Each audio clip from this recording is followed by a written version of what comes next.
When it comes to being a trendsetter in the world of horror movies, it tends to lean to the side of the lower budget, more independent flicks. Think The Evil Dead, The Blair Witch Project, Halloween, and of course this movie, The Texas Chainsaw Massacre. Be that either to the budgetary limits, forcing people to come up with their own unique and creative solutions, or the untapped potential of these filmmakers, with them going out on their own to create something that no one else believes in. While certainly not the first of its kind, the Texas Chainsaw Massacre would play a big part in the large surge of slasher movies which would start to pour out over the next 20-year period. The genre hadn't quite achieved its big pop-off yet, with movies like Halloween and Friday the 13th still being a few years away at this point. The Texas Chainsaw Massacre was released in 1974, and they wouldn't be released until 78 and 80. The movie starts off with a radio playing and the news anchor explaining that there's been a series of grave robbings. The camera then rises up to display an effigy of half-decomposed corpses compiled together. You know you're off to a good start when you've got corpse effigies. It cuts to a group of young adults crammed inside a van. We've got Sally, Jerry, Kirk, Pam, and Franklin, who is in a wheelchair. We get to learn a little about their personalities. You know, Kirk's the nonchalant cool guy, and Franklin borders on the weirder side, not really knowing when he's saying something inappropriate. They see a hitchhiker on the side of the road and decide to pick him up. And because this is a horror movie, it's just the God-written rules that this hitchhiker's gotta be up to no good. And up to no good he is. After acting rather, well, strangely, by showing them pictures of dead animal corpses, cutting his own hand with Franklin's knife, and trying to charge the group of friends money for a picture he took of them.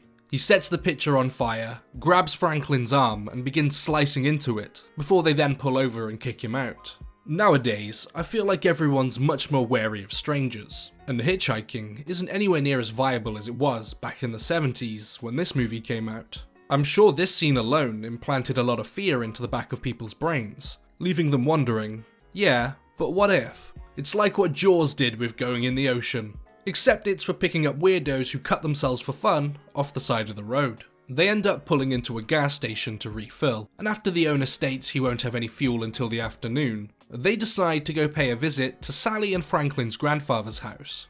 The house has seen better days, and it appears to be abandoned as well as falling apart at this point. After having a look around, and unintentionally leaving Franklin outside alone, struggling to get in, leading to one of the only funny scenes in this movie. Well, unintentionally funny, I think. Come on, Franklin. It's gonna be a fun trip. Kirk and Pam decide to go swimming in a nearby creek after Franklin says they used to swim there as kids, and after they reach the creek, they realise all the water's dried up. They hear a generator coming from the neighbour's house in the distance, causing them to wander over in search for some fuel for their van. But minus the loud generator, the place seems completely devoid of any life. Adamant to try and get some fuel to leave, after knocking on the front door, Kirk decides to enter after the door swings open. After being intrigued by what sounds like pig noises in the distance, Kirk trips over, Leatherface appears, and then proceeds to bash him multiple times over the head with a mallet. Now this scene is famous amongst horror fans for its excellent display of pacing and beautiful ability to not show too much. But imagine not ever seeing this movie before, having no idea who or what the heck a Leatherface is, and then seeing this giant pig squealing monster. A perfect introduction to the character, this scene demonstrates everything important about him. He's big, he's scary, and he kills people. After waiting outside, bored for a few minutes, Pam decides to enter the building and look for Kirk. After he doesn't answer any of her calls, she trips and falls into a room filled with bird feathers and a variety of different bones from different creatures, including human. As well as the Leatherface mask created from the skin of his victims, this room is where you start to see some of the inspirations from the real-life case of Ed Gein, who among other things, created furniture out of the remains of human bodies. Understandably being shocked and freaked out by what she's just come across, Pam attempts to flee the building, but not before Leatherface emerges, grabs her from behind, and places her on a meat hook, and forces her to watch as he uses his signature weapon, the chainsaw, to cut Kirk to pieces in front of her. Due to what we'd expect from modern day horror movies, the first time I'd ever seen this movie, I was surprised by the lack of graphicness which takes place throughout it. You just know, if this was released recently, it certainly wouldn't be as tame as this. This could be due to budget limitations at the time, or a deliberate stylistic choice the creators of the movie went with, or even just an attempt to avoid censorship.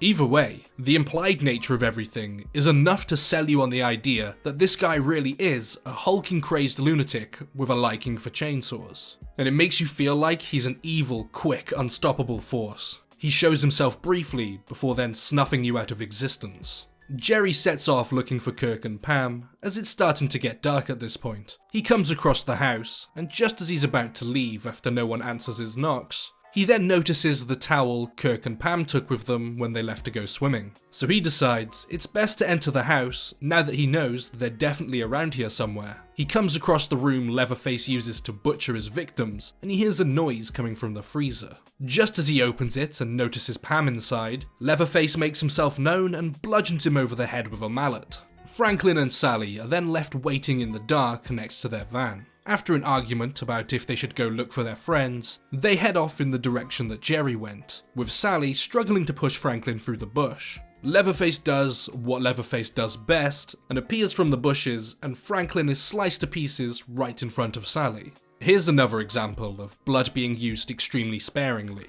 Leatherface is clearly going all out here, with multiple swings and thrusts at the expense of Franklin, but it's not over the top purely for the sake of being over the top. It does a good job of conveying exactly what's happening, and doesn't feel that it needs to explicitly show you. Sally's reaction conveys the horror of what's happening here without the need for excessive gore.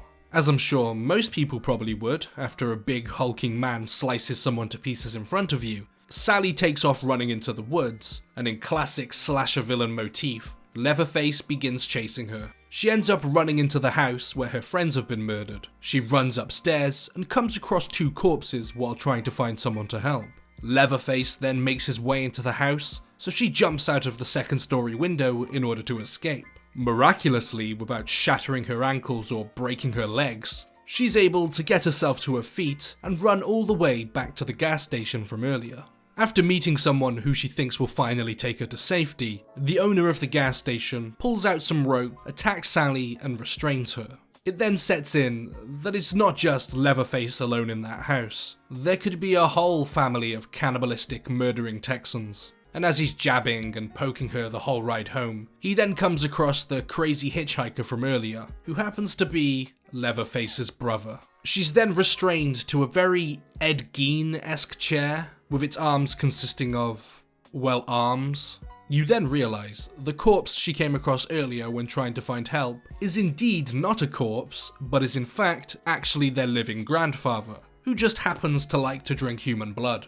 Sally wakes up to perhaps one of the most well-known scenes from the movie, bar the one where Kirk gets his head bashed in. She's restrained at the dinner table, with all of them there, with Leatherface now wearing makeup and the rest of them maniacally laughing and acting like all-around crazy people. They begin tormenting her, freaking her out, and the gas station owner is explaining to her that she's going to die and there's no way to get out of it. They decide to let the grandfather be the one who kills Sally, but because he's, well, basically dead, they need to aid him in bludgeoning Sally to death, but then they start arguing about who should use the hammer to finish the job. Sally sees this as an opportunity, and once again, she jumps out of another window. She really hates windows, and then makes a sprint towards the main road. The hitchhiker catches up to her and begins slicing her in the back, but then proceeds to be brutally splattered by the force of an oncoming truck. The truck driver then exits the car, and upon seeing Sally covered in blood and screaming for help, attempts to then get back in the truck and flee with Sally. They've got no time, as Leatherface decides to mildly inconvenience them by keying the side of his door. He grabs a wrench and they both get out of the truck and make a run for it. This absolute hero of a trucker then launches the wrench into Leatherface's, well, face, causing him to fall to the ground and then get his leg injured by his own chainsaw. The truck driver runs off in a different direction, and Sally manages to flag down another car and get away, while Leatherface does his infamous defeated dance with the chainsaw. And that's the Texas Chainsaw Massacre. By today's standards, it's quite tame in regards to the horrific things it shows to the viewer, but I think it perfectly succeeds in creating an atmosphere of dread and death, purely through the characters and their actions. It's the introduction to Leatherface, an incredibly iconic horror character who's been on the screen for nearly 50 years by this point. Here he is in his most simple and pure form, and still manages to come across as a genuinely unsettling and frightening character. The movie is a perfect example of not needing to show everything in close-up, gruesome fashion to get your point across. Out of every single death you see in this movie, none of them are over the top and vile purely for the sake of being so. The most graphic scene would probably just have to be the meat hook hanging scene. That's purely just down to imagining how painful that must be, and not because of gore. Its gritty, claustrophobic, guerrilla style to filming really helps amplify the horror of it all, while at the same time creating some of the most influential and well-known scenes in horror.